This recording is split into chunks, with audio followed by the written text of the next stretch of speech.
Patricia, after 19 years, we're consolidating leadership, Brent said while checking his phone.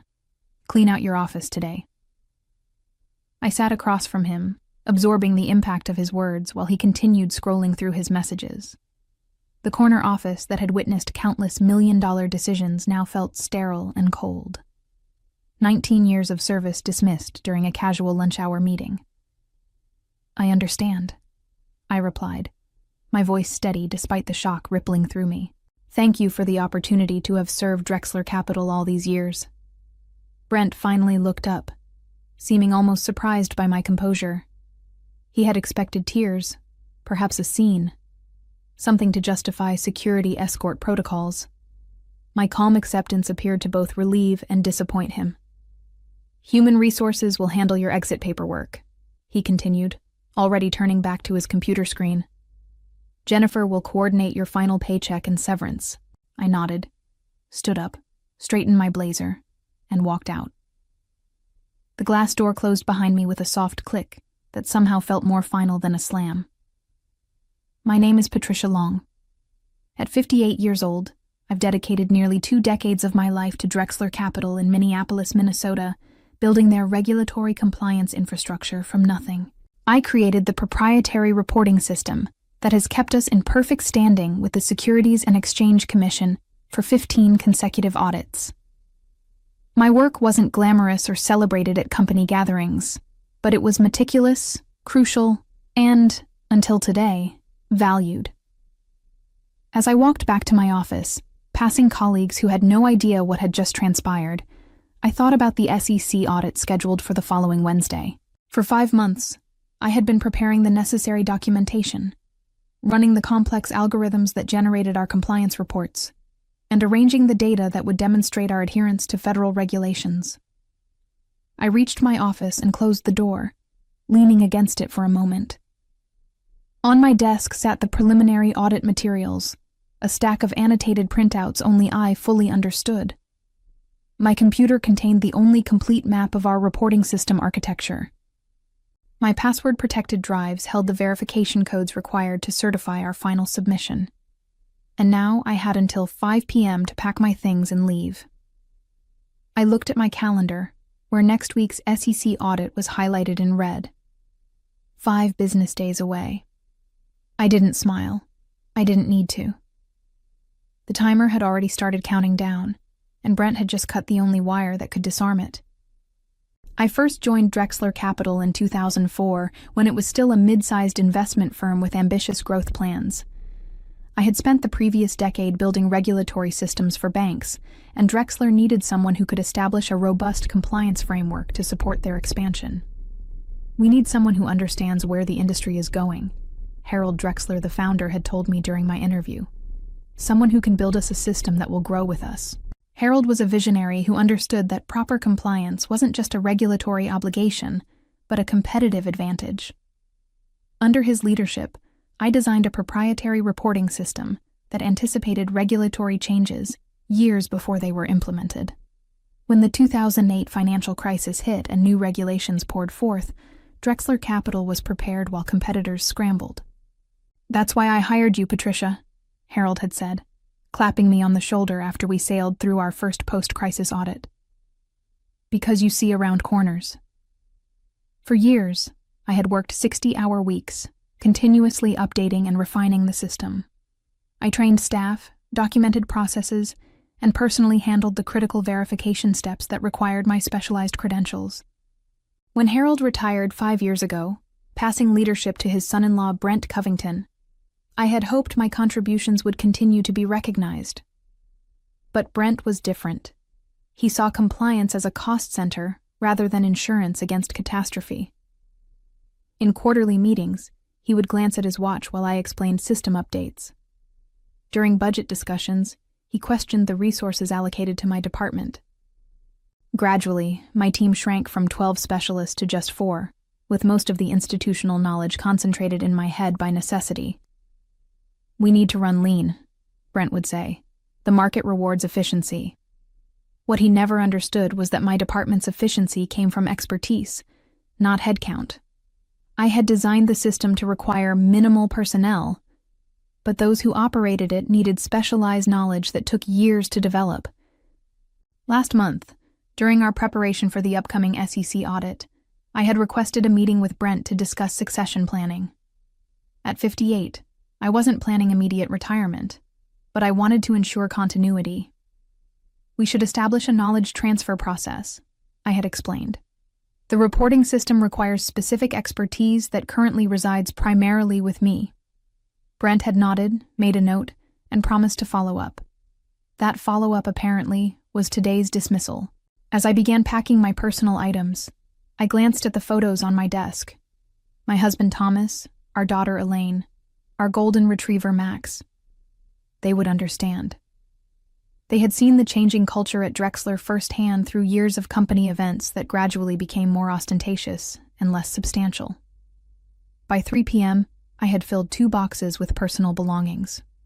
My desk was almost cleared, save for my company laptop and the stack of audit preparation materials. Jennifer from Human Resources appeared at my door, her expression carefully neutral, but her eyes betraying discomfort.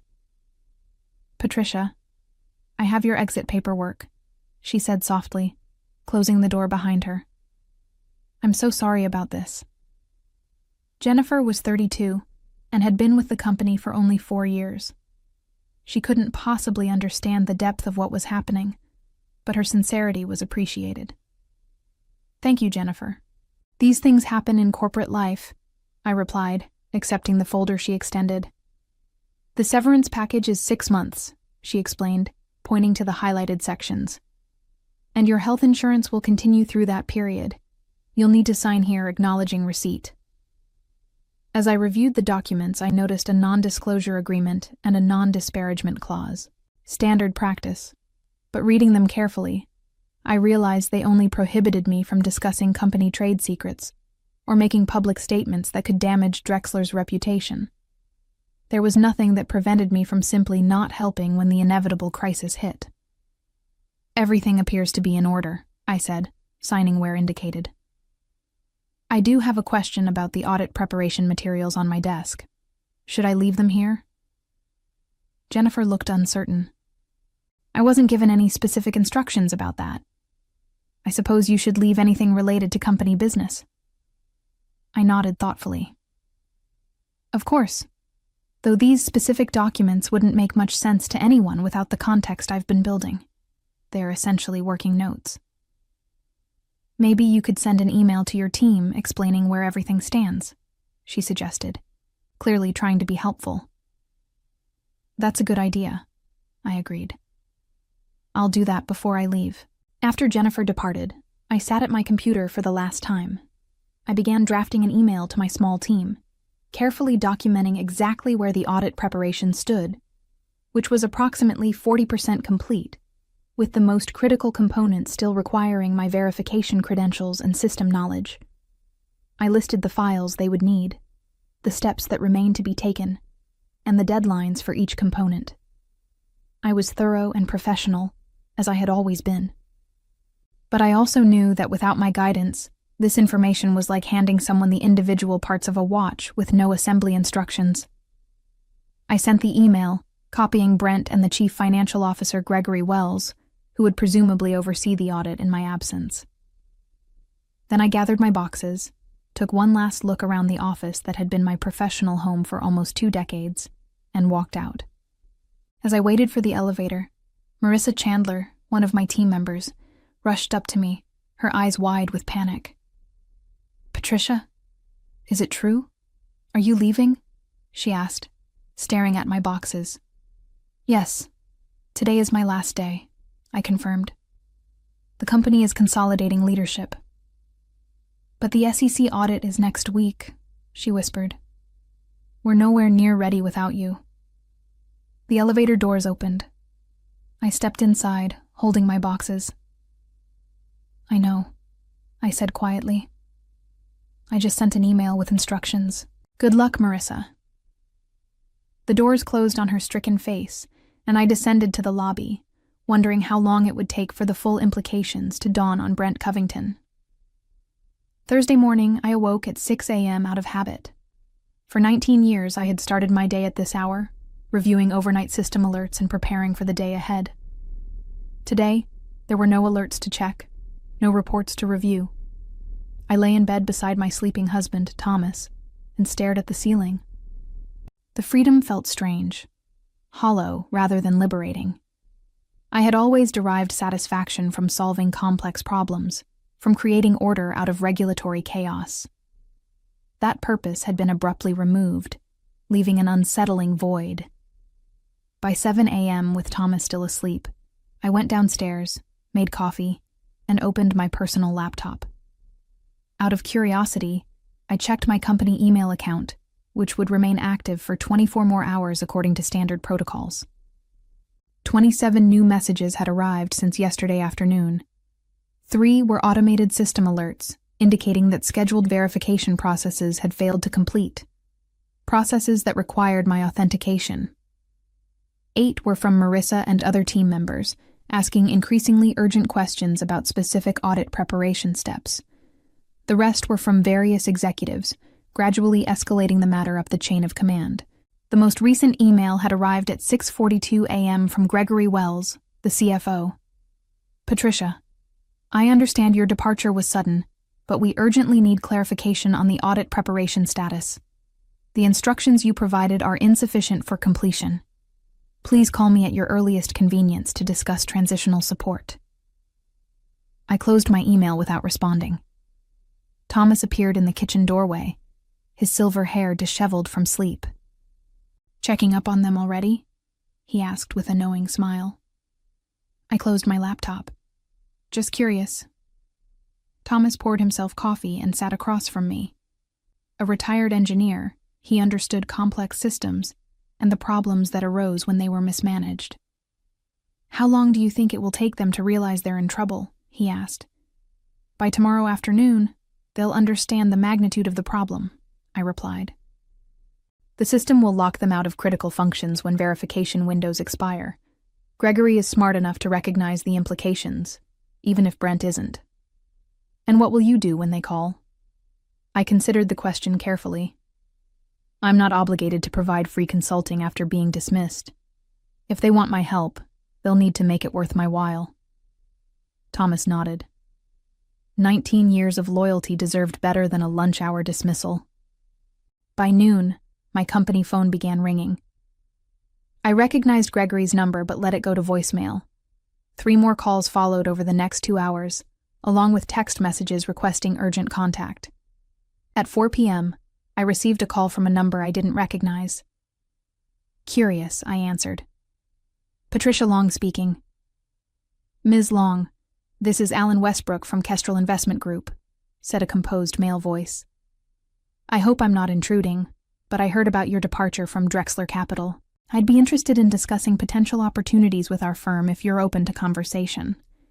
Kestrel was Drexler's main competitor in Minneapolis, a larger and more established firm with an impeccable reputation. I had crossed paths with Alan at industry events but never engaged in substantive conversation. That's quite timely, Mr. Westbrook. I would certainly be open to discussion. Excellent. Would tomorrow morning be too soon? Say, 9 a.m. at our offices? Tomorrow at 9 works perfectly, I replied. As I ended the call, Thomas raised an eyebrow. That didn't take long.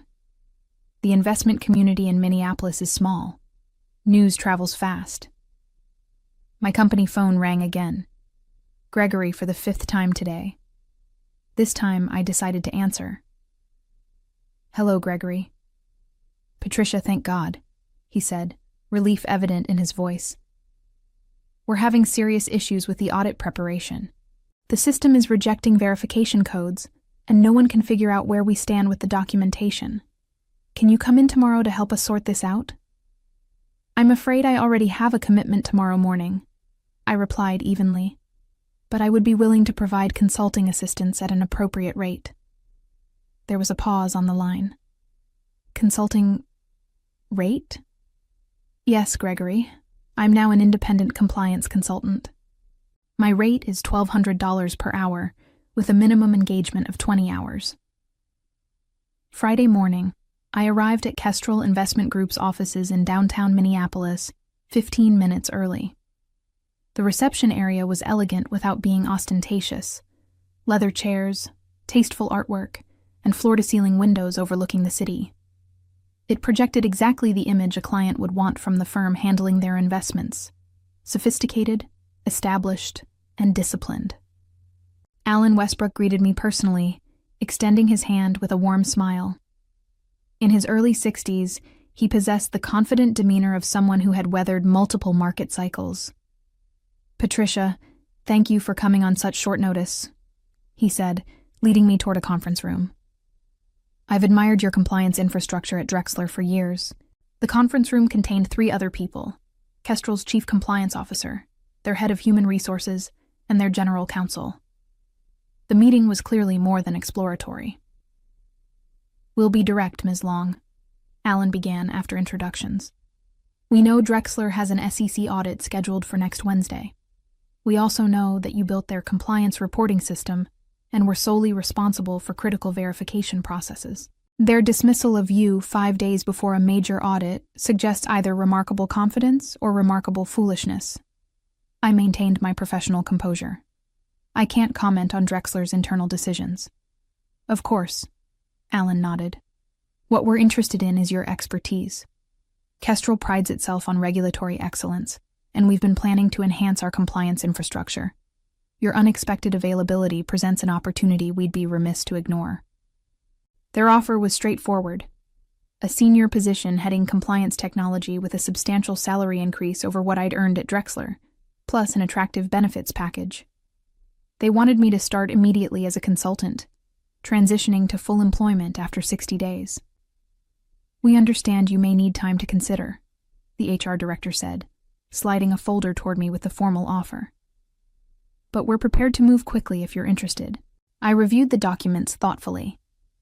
The position was excellent, the compensation generous, and the organizational culture seemed to value compliance appropriately. It also positioned me directly in competition with Drexler Capital. "I appreciate the offer and would like to review the details more carefully," I replied. "However, I'm certainly interested in principle." Alan smiled. "Wonderful. Take the weekend to consider. We'd love to have you join us." When I left Kestrel's offices, I checked my phone and found 7 missed calls from Drexler Capital. 3 from Gregory, 2 from Brent himself, and 2 from unknown extensions within the company. There was also an email from Brent with the subject line, "Urgent Consulting Arrangement." I read it while waiting for my car in the parking garage. "Patricia, I understand you've offered consulting services to assist with our upcoming audit. While the rate seems excessive, we recognize the time sensitivity and are prepared to engage your services immediately. Please call me to discuss details."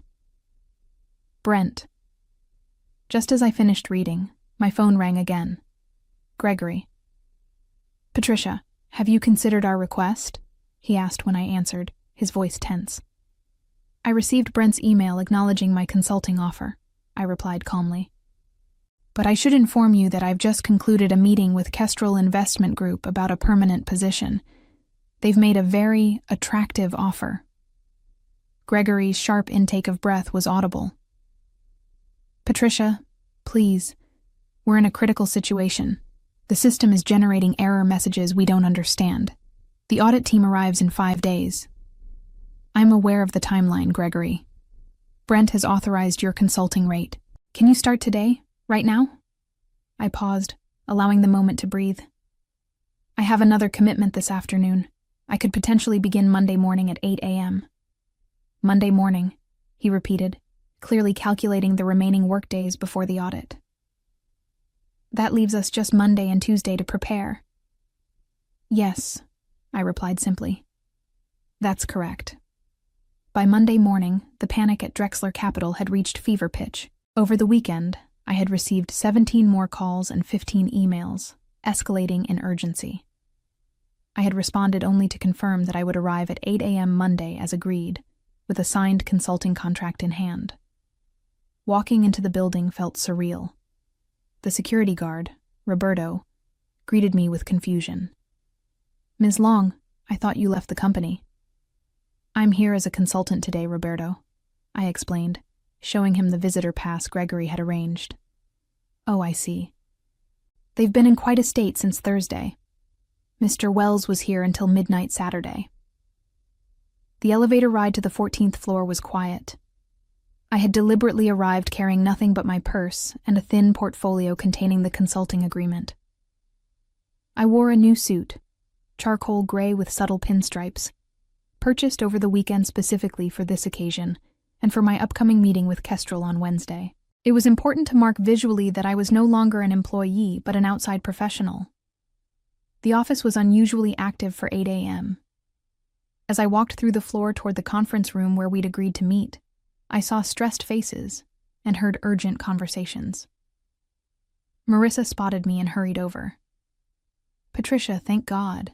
It's a complete disaster. Nothing is working properly. Good morning, Marissa, I replied with professional distance. I understand there are issues with the audit preparation. Her eyes widened slightly at my tone, but before she could respond, Gregory appeared from the conference room. Patricia, thank you for coming. Everyone's waiting inside.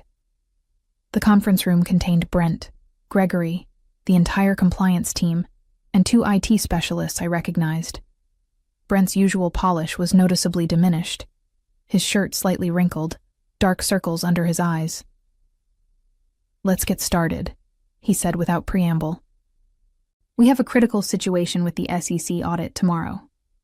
Wednesday, I corrected calmly. The audit is scheduled for Wednesday at 9 a.m. Tomorrow is Tuesday, Gregory interjected. We essentially have today and tomorrow to prepare. I placed my portfolio on the table and removed the consulting agreement.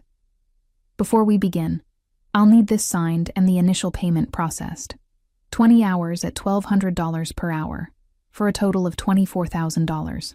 Brent's jaw tightened, but he nodded to Gregory, who took the agreement. We'll process this immediately, Gregory assured me. In the meantime, can you help us understand what's happening with the system? I turned to the large monitor on the wall where they had displayed the reporting system dashboard. Red error messages populated nearly every module. What you're seeing is the system protecting itself, I explained. The compliance reporting framework operates on a principle of progressive verification. Each module requires authentication at critical points to ensure data integrity for SEC purposes. When those verifications aren't completed within scheduled windows, the system locks those modules to prevent potentially inaccurate reporting. And you're the only one with authentication credentials, Brent stated flatly. That's correct. As we discussed multiple times over the years, the system was designed with segregated authentication to prevent internal manipulation of compliance data. It's actually a selling point with regulators. It demonstrates our commitment to reporting integrity. The room fell silent as the implications sank in. Without my credentials and expertise, the system would remain locked, and the SEC would arrive to find Drexler Capital unable to produce required compliance documentation. What exactly would happen if we can't provide these reports to the SEC? Asked one of the junior team members. Gregory and Brent exchanged glances. At minimum, substantial fines, Gregory answered. At worst, trading restrictions while we're investigated for compliance failures. I smiled politely. Shall we begin? By Tuesday afternoon, it was clear that even with my assistance, Drexler Capital wouldn't be fully prepared for the audit. We had managed to unlock the system modules and verify about 60% of the required documentation, but critical components remained incomplete. This is normally a 5-week process, I explained to the increasingly tense room. We're attempting to compress it into 2 days. Brent paced behind the conference table, occasionally checking his phone. What are our options at this point? You could request a postponement from the SEC, I suggested. Cite the recent organizational changes as the reason. And telegraph to the regulators that we've disrupted our compliance function right before an audit. Gregory shook his head. That raises more red flags than it solves. Brent stopped pacing. Patricia, what would it take to complete everything by tomorrow morning? I considered the question honestly.